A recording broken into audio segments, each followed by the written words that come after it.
Morning mga ka-idol, and for tutorial video, so Arabic colors naman tayo. I-share ko naman sa inyo ang 6 na nalalaman ko sa color ng Arabic.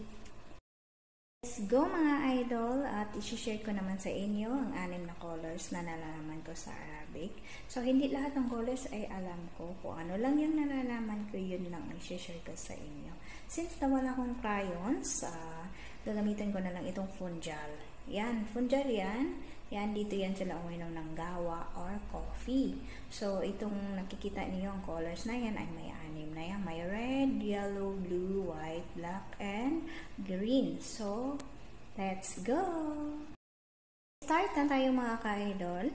So, ang red dito ay akmar. Blue, asrag. Black, aswad. Green, akdar.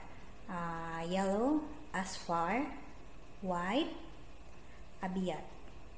Ayan mga idol, thank you for watching and get best!